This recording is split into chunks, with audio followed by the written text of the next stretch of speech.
Welcome back to History Gen X. Today we're going to take a look at J. Edgar Hoover. Before we move on, don't forget to click the like button and subscribe. Let's begin. Early life and early career. On January 1st, 1895, James Edgar Hoover became the fourth child of parents Dickerson Naylor Hoover and Annie Marie Sheetlin Hoover. He was especially close to his mother. Since his parents were both civil servants for the United States government in Washington, D.C., he lived there in his early years. He went on to live there his whole life. Hoover attended Central High School in Northwest Washington, D.C. His extracurricular activities included the school's choir, the Reserve Officers Training Corps program, and the school's debate team. Hoover was able to overcome his stutter by participating in the debate team. After high school, Hoover gained an entry-level job as a messenger in the Orders Department of the Library of Congress. While working there, he took night classes at George Washington University Law School. He obtained his Bachelor of Arts in 1916 and his Master of Laws in 1917. Beginnings at the Bureau. Soon after obtaining his master's degree, Hoover was hired by the Justice Department to work in the War Emergency Division. At the beginning of World War I, he was appointed as the head of the division's Alien Enemy Bureau. His job was to arrest foreign citizens that were under the suspicion of being sympathizers of the Central Powers. Hoover became the fifth director of the Bureau of Investigation in 1924. It was hard to tell if you could keep your job at the Bureau or not due to the fact of him being unpredictable. He would often move agents to different locations. If he did not like one of his workers, or if he was jealous of one of them, it'd be safe to say he would get them fired one way or another. Gangsters. Hoover dealt with his fair share of gangsters. During the Great Depression, many gangsters were able to pull off successful jobs in the Midwest. He was involved in some very significant captures and shootings during this time. The list includes Machine Gun Kelly in 1933, John Dillinger in 1934, and Alan Karpis in 1936. Hoover was always hungry for attention. After seeing John Dillinger's successful jobs, he decided he wanted to capture him and get recognition. He sent agents to check into tips on Dillinger's whereabouts, only to go unsuccessful multiple times.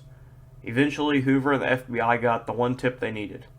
Special Agent Melvin Purvis received a tip that Dillinger would be at the Biograph Theater in Chicago. The FBI ambushed and killed Dillinger as he was coming out of the theater. Subversion investigations. Hoover was always most interested in investigating communist subversion. His dream came true when the Cold War began. Hoover's FBI investigated an abundant amount of suspected radicals and subversives. Hoover's FBI began investigating German spies during World War II. In June of 1942, Germany sent spies by boat to Long Island in Florida to commit acts of sabotage. To the United States' luck, one of the spies contacted the FBI and told them everything. The spies were arrested and were sentenced to death. Controversial spying.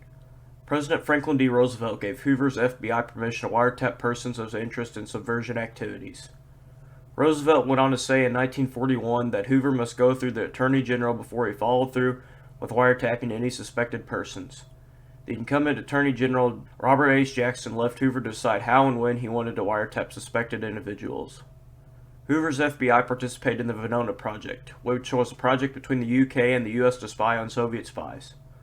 Espionage was discovered through intercepted one-time pad ciphers that were decoded. Hoover was aware that this had occurred, but he never told the incumbent president, Attorney General, or anyone else he was supposed to report to. In 1950, at the beginning of the Korean War, Hoover gave a list of allegedly disloyal Americans to President Truman. Hoover's plans was to have Truman break habeas corpus and detain 12,000 Americans. COINTELPRO. In the 1950s, Hoover organized a group called COINTELPRO to spy on celebrities and regular people that he considered communists. He used illegal tactics against the communists that include burglaries, illegal wiretapping, planting forged documents, spreading false rumors, etc. Some authors have even gone to say that he arranged much more sinister acts like murder. Civil Rights Era.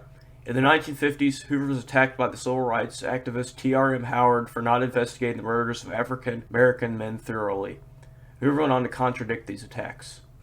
During the 1960s, Hoover's FBI investigated individuals such as John Lennon, Malcolm X, and Muhammad Ali. His FBI also conducted investigations on groups such as the Black Panther Party and Martin Luther King Jr.'s Southern Christian Leadership Conference.